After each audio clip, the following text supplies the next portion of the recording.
Scene starts in Frontera Manor, where the Dragon King is residing. Skeleton corpses are dancing and making noise to wake up the great dragon, so he doesn't forget to make a call to his wife. But Berkey's is sound asleep, and this sound is not loud enough to wake him up. Seeing this, the skeleton increases the intensity of the noise. The noise is unbearable even for the people outside of the manor. This was enough to create problem for the great dragon. Irritated by noise, he opened his eyes and a green light flashes. The light instantly annihilates all the skeletons. The gate is then opened by none other than Lloyd, the final boss. He begins singing in a shrill voice. Somehow this voice was 1,000 times more unbearable than all the skeletons combined. Dragon King finally wakes up in panic. He finds Lloyd singing in front of him. After finding him awake, Lloyd bends down and greets the dragon and asks if he is doing well. Dragon responds that he was doing fine a moment ago before Lloyd let out that shriek of a collapsing black hole.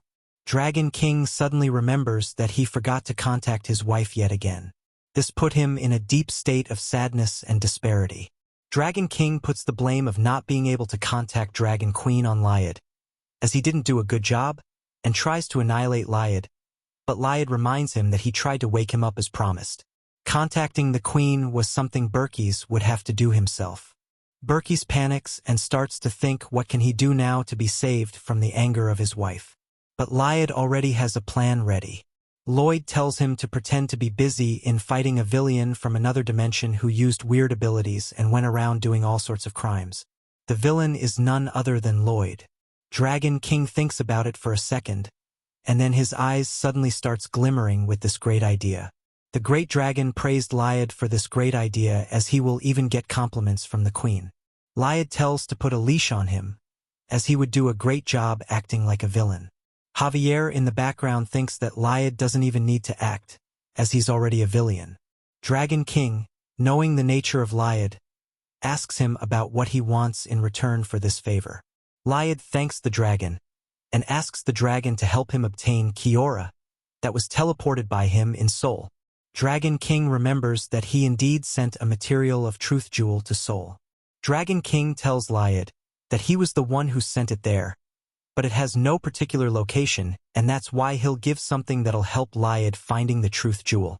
From this sleeve he takes out a toy dog which possess capability of finding everything, and it'll help Lloyd with the direction. The second tool he takes out is a magic hammer that can go anywhere. Dragon then sings a song, "Go go go to Seoul," and then throws the hammer on the ground. Suddenly a portal appeared in front of them. Lloyd is disappointed seeing that, but Javier tells him to suck it up. Anyways, protagonist steps in the dimension tunnel, and then both Lloyd and Javier steps on it. As they're entering, Dragon tells him that it's a two-way portal, which means they can come back to this world if they step on the portal in Seoul.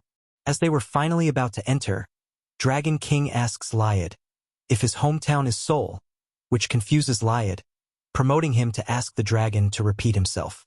Dragon tells Lloyd that his original body might be sleeping in that world, and tells him to not go looking for it, because if they two got close to each other, an error might occur destroying both the bodies. In a strange dark street, a green portal appears, from which Lloyd and Javier come out. Javier thinks to himself that it's the hometown of original Lloyd, and what if Lloyd chooses to stay here and not go back?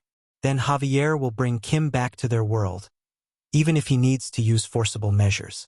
Javier feels something strange, as his mana is completely gone, and he wonders if he cannot use his mana in this world. Javier looks at Lloyd, and Lloyd tells Javier to follow him. Javier thinks that it's not good for his mana to be gone, as it can create problems if they get in trouble. They come out of that isolated street, and Javier is amazed to see the bustling city of Korea with huge buildings and vehicles. Suddenly he is welcomed with strange polluted air, which is as bad as the air of hell.